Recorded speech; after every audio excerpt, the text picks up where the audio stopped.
દેવભૂમિ દ્વારકા જિલ્લામાં રખડતા શ્વાનનો આતંક સામે આવ્યો છે કે જ્યાં ખંભાળિયા પંથકમાં મહિલાને શ્વાને કરી ઘાયલ કે જ્યાં ગોઈજ ગામના જે વિલીબેન નામના પ્રૌઢ મહિલા ઇજાગ્રસ્ત થયા છે।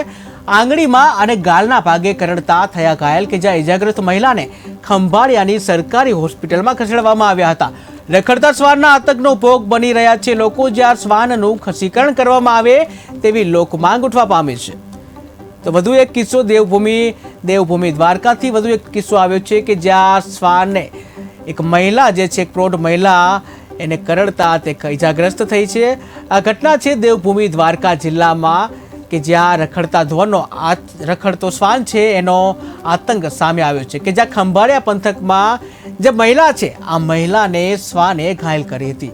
તો ગોઈજ ગામના વિલીબેન નામની આ પ્રૌઢ મહિલા છે અને આ વિલીબેનને આંગળીમાં અને ગાલના ભાગે શ્વાને બચકા ભર્યા હતા અને ત્યારબાદ તેઓ ઇજાગ્રસ્ત થયા હતા અને જેને લઈને તેમને હોસ્પિટલ સારવાર માટે લઈ જવામાં આવી હતી। આ સાથે જ સંવાદદાતા જયસુખ મોદી આપણી સાથે જોડાઈ ગયા છે। જે જયસુખ, વાત કરવામાં આવે કે એક મહિલા જે છે આંગળી અને ગાલના ભાગે શ્વાને બચકા ભર્યા છે અને મહિલા ઇજાગ્રસ્ત થયા છે। એક બાજુ હાઈકોર્ટનો આદેશ છે શ્વાનનું ખસીકરણ કરવાનું આવે છતાં પણ તંત્ર દ્વારા કાર્યવાહી હજી નથી થઈ, ત્યારે વધુ એક મહિલા જે છે એને શ્વાને બચકા ભરતા ઇજાગ્રસ્ત થઈ છે। શું છે સમગ્ર વિગત? જી, વાત કરવામાં આવે તો દેવભૂમિ દ્વારકા જિલ્લાના ગ્રામ્ય તેમજ શહેરી વિસ્તારમાં રખડતા શ્વાનનો ત્રાસ દિવસે ને દિવસે જે છે વધતો જોવા મળી રહ્યો છે। વાત કરવામાં આવે તો જામ ખંભાળિયાના ગોંજ ગામે 50 વર્ષના વિલીબેન પોતાના ઘરના ફળિયામાં હતા ત્યારે અચાનક શ્વાને આવીને વિલીબેનને બચકા ભરતા ઈજાઓ પહોંચી હતી। પ્રૌઢ મહિલાને શ્વાને આંગળી અને ગાલના ભાગે બચકા ભરતા ઈજાગ્રસ્ત બન્યા હતા। વિલીબેનને જામ ખંભાળિયાની જનરલ હોસ્પિટલ ખાતે સારવાર અર્થે પહોંચ્યા હતા।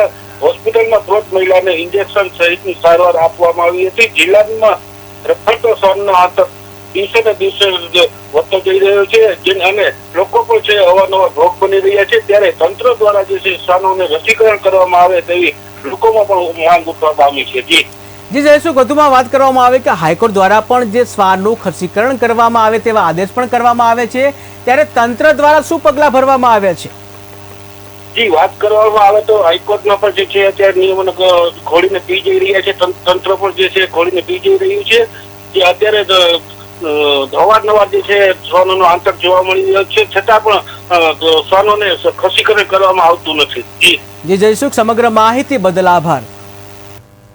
તો શ્વાન કરડવાની દેવભૂમિ દ્વારકા જે છે ત્યાં એક ઘટના બની છે કે જ્યાં ખંભાળિયા પંથકમાં એક મહિલા જે છે, મહિલાને આંગળી અને ગાલના ભાગે શ્વાને બચકા ભર્યા હતા અને ઇજાગ્રસ્ત થતા તેઓને હોસ્પિટલ ખસેડવામાં આવ્યા હતા।